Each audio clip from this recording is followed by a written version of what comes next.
Os Mistérios de Eleusis, de Nélida Pinhon. Eleusis tinha o hábito de morrer. Assumia diariamente novas formas, um espetáculo a que eu ia me acostumando.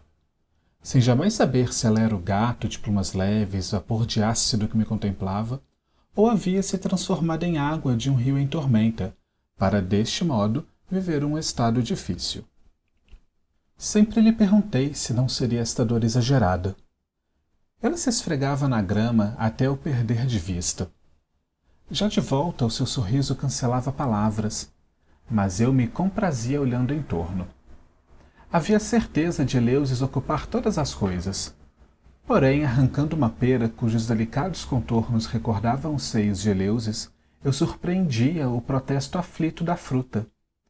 Procurava então investigar se involuntariamente havia mutilado Eleusis. Afligia-me que tardasse seu regresso às estruturas humanas. Cedia-lhe todo o meu tempo, até verificar que desta vez não havia ela visitado a fruta e eu a poupara. Não era fácil tocar nos objetos, sem esquecer que de algum modo eu poderia feri-la. Às vezes, eu pensava se teria ela inventado esses jogos para me perturbar, ou simplesmente obedecer às suas virtudes de camaleão. Jamais admitiu se, além de mim, alguém mais ousara confessar estes encantos, seu jeito atrevido de assumir a natureza. Eu estabelecera em seu corpo os pontos cardeais, as estações climáticas, e em minucioso exame procurava descobrir de que fenda do seu corpo havia saído o coelho que eu havia surpreendido com o mesmo olhar de Eleusis. Suspeitava que toda ela era mutável. Suas pernas, seu ventre de cristal, a carne inteira hábil convertendo-se em raiz para amparar simplesmente a ideia de abundância. Ela apreciava a sondagem em que o desejo havia evaporado e me via livre na fantasia. Tocava comovida meus cabelos e os batizava, pelo de andorinha. Um capricho revelando que ainda fugazmente havia ela um dia habitado aquela espécie.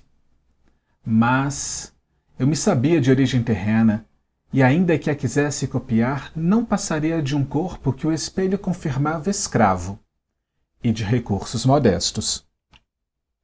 À noite, Eleusis sofria transformações mais profundas, nunca, porém, se recolhendo vestígios com que a localizar. Onde ela se esconderia? Em que mineral se fizera?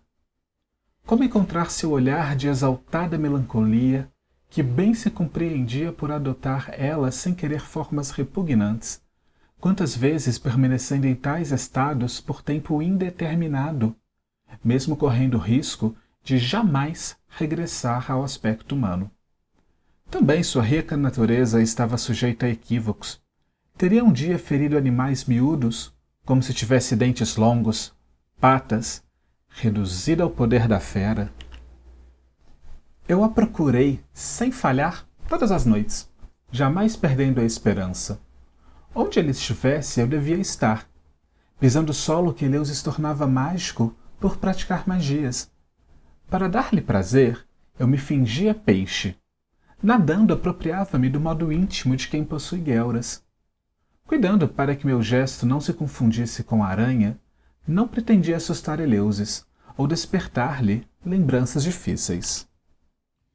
Eu me dizia não ser Eleusis a única entre os mortais a abandonar o corpo na promessa de uma outra forma, pois não a estava eu imitando. Seu poder eu perdoava por já não conseguir viver sem ela, aquela brincadeira de desaparecer eu gritando Eleusis. Embora voltasse, sempre trouxe um olhar diferente. Não brinque, Eleusis. Um dia ainda eu a proibirei de brincar. Eleusis resolveu partir. Conservar-se em retiro por 3 dias nas montanhas. Preparou queijo de cabra, nossa obsessão. Que outro alimento viera de tão longe, vencendo a antiguidade, arrastando sua sabedoria de pedra?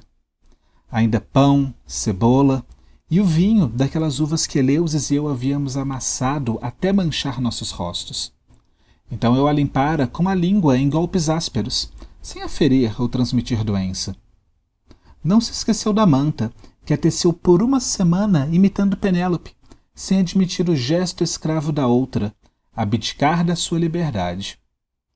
Talvez ela soubesse que se eu não vencia Marejeu, competia-lhe o domínio destas águas. Não se esqueça jamais, nossas armas são idênticas. Ela me dissera há muito tempo. E se foi sem despedida. Nem lhe pude perguntar: você vai ampliar o seu poder ou submeter-se às tentações? Quando quis segui-la, ela disse: se me segue, não regresso nem sob a forma de vento. Desde então me fixava no padecimento da sua pele delicada, sua voracidade de abutre, seus recursos de terra. Ia eu, enfraquecendo, sob o império daquela obstinação. Quando caiu o temporal, pensei: ela bem merece. Esquecia seu milagre de incorporar-se à chuva ganhando força. Mas confiava que nesses dias se abstivesse de atos desta natureza. Se eleger a montanha, a solidão e o prazo de 3 dias, seguramente pretendera pela primeira vez assumir os riscos do corpo humano. Sim, eu confiava que Eleusis sofresse. Eleusis resistisse à própria formosura, simplesmente submissa a uma imagem sem reflexos e que não se repetiria. Assim talvez perdesse o vício de ingressar na natureza alheia, para conformar-se com os limites do seu corpo e a dor a amansasse. Uma difícil cruzada. Tudo podendo acontecer. Até Eleusis perder-se na paixão de ser o que não era e esquecer a fórmula que habitualmente a conduzia ao seu estado anterior e que eu conhecia. Nunca mais regressando, ou regressaria sob forma não identificada, eu esbarrava nela sem a reconhecer, Eleusis com dificuldades de explicar a sua perdição. Eles se arrastavam lentos aqueles dias. Eu apenas deixava a casa para visitar o jardim. Dali, se enxergava a montanha onde estaria Eleusis. Quem sabe, cravada nas pedras? As divindades outrora ali se reuniam. Eleusis as reverenciaria, sem dúvida. Seu atrevimento não se comparava ao de ninguém. Nunca foi o que se conhece, eu explicava. Do jardim, eu buscava afastar insetos, distância, conquistar visão de águia, para ver dormindo. Sua fantasia sempre me alimentou. Jamais tranquei a porta. E não por Eleusis, ela jamais interromperia suas cerimônias por mim. Mas quando o desespero me obrigava a olhar as montanhas, eu alcançava o jardim sem enfrentar obstáculos. Somente algumas horas após o 3º dia, descobri Eleusis mastigando frutas sobre uma árvore. E não se equivocara de árvore, conhecia-as todas. Aquela sempre fora sua eleita. Dizia que mesmo entre os minerais havia o mais amado. Quanto aos vegetais, os catalogava com uma estima oscilante. Dentre as criaturas, qual a amada? Perguntei-lhe com invencível aflição. Ela sorriu, querendo expressar: que mais, senão você?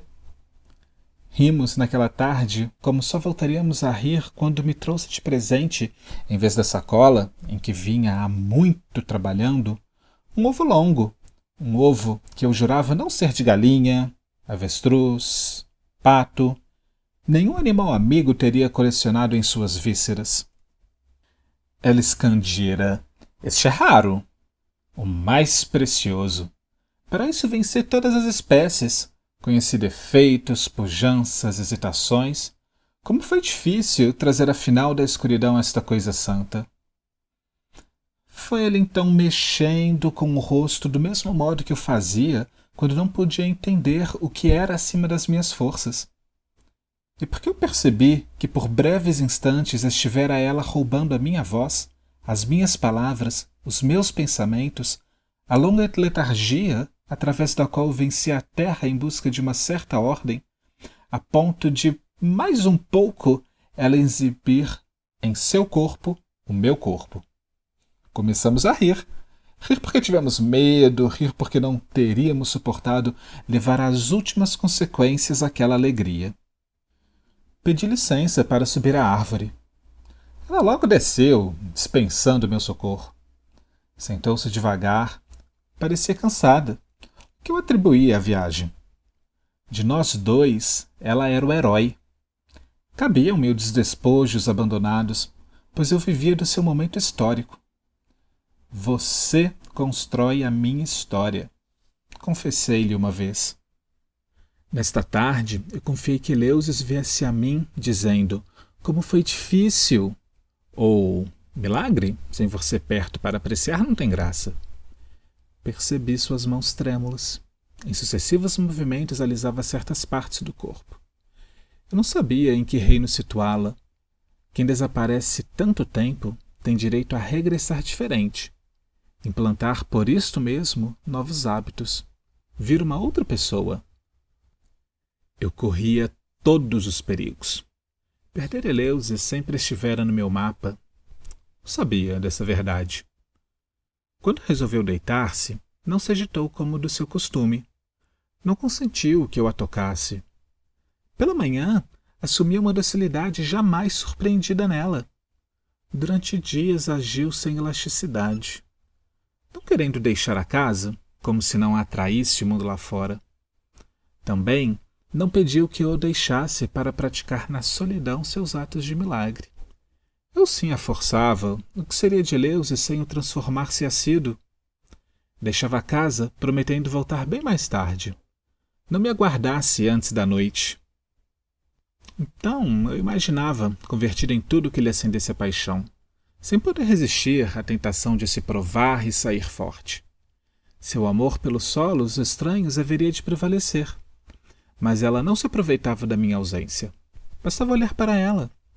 E por muito tempo viveu assim.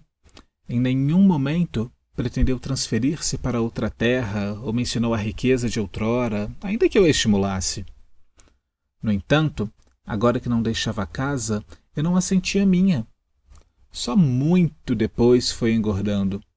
Comecei a imaginar que dentro dela alguma coisa alterava-lhe o corpo, e já não dependia de sua vontade expulsar o que habitava agora.